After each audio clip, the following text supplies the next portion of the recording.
Hi everyone, so my name is Joanna and this is my final project for art appreciation and my topic is going to be on post-World War I art. Okay, so before we begin, I just want to give background on our first artist. His name is Otto Dix. He is a German painter and he's also a World War I veteran. And a lot of his art is dark because of his memories and time from World War One. Okay, so our first painting by Otto Dix is called The Scat Players, and it was painted in 1920. It is a oil on canvas. It was painted in Berlin, Germany, and currently it's owned by the National Gallery of Berlin. So the painting is of three World War I veterans playing the popular German card game called Skat.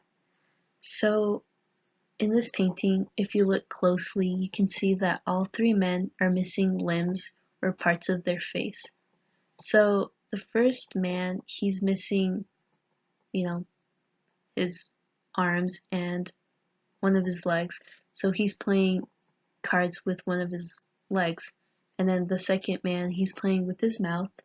And then the third, he's playing with both of his hands, but one of them is fake. So I really feel like Otto Dix tried to show how even though you come back from the war, you're still human, but almost not human at the same time. So basically, he shows how men who come back from war are almost machines, like, they're missing parts of their bodies and they're taken up by, fake limbs and fake body parts. And what I like about this painting is that he shows how even though they come back from the war, they can still do things. They're still human, and they can still play, like simple things like card games. And yeah. Okay, so the second painting we're going to be looking at by Otto Dix is called Corpse and Barbed Wire. It was painted in 1924 and the medium is etching and aquatint with scraping and burnishing. It was painted in Berlin, Germany, and currently it's in the National Gallery of Australia. So Otto Dix had a portfolio from war called Der Krieg, which is German for the war. So the Corpse and Barbed Wire is number 16 of 50 paintings of his portfolio. And in the portfolio, they're all etchings and aquatints.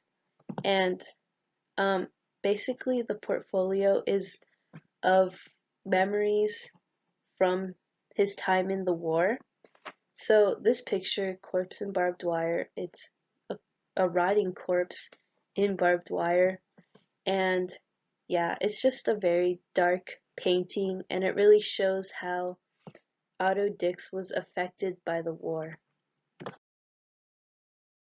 Okay, so the third painting by Otto Dix called Stormtroopers Advance Under Gas.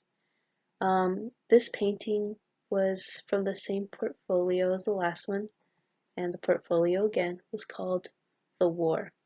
So this painting was painted in 1924, and it's an etching in aquatint, and this painting was number 12 of the 50 paintings of the portfolio.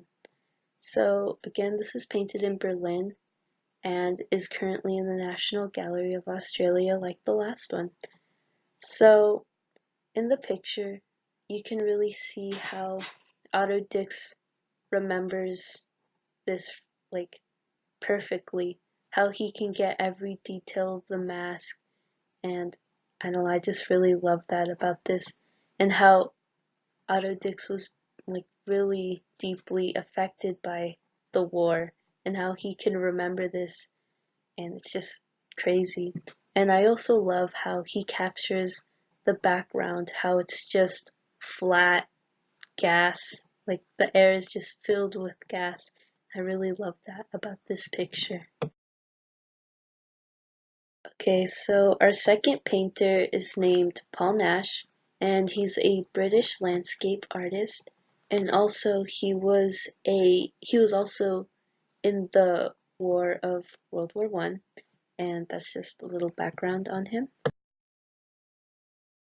Okay, so our first painting by Paul Nash called Wire is a landscape painting, and it was painted in 1919, and the medium is watercolor, chalk, and ink on paper, and it was painted in France when he was in the trenches, and currently it's held by the Imperial War Museum in London.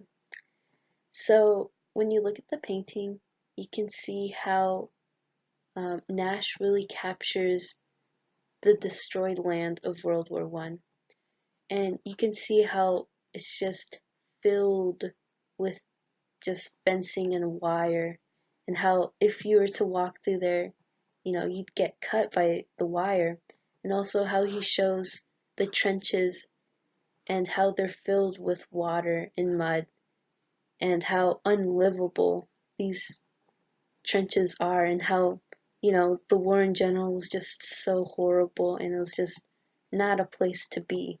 And also I really love how he captures the sky, and how part of it is just dark and then the other part is just light. And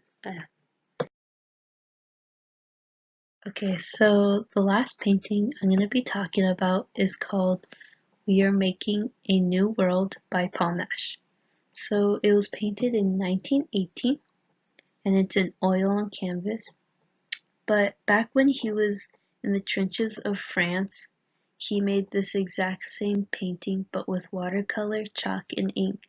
So obviously when he came back from the war, he made it into an oil painting.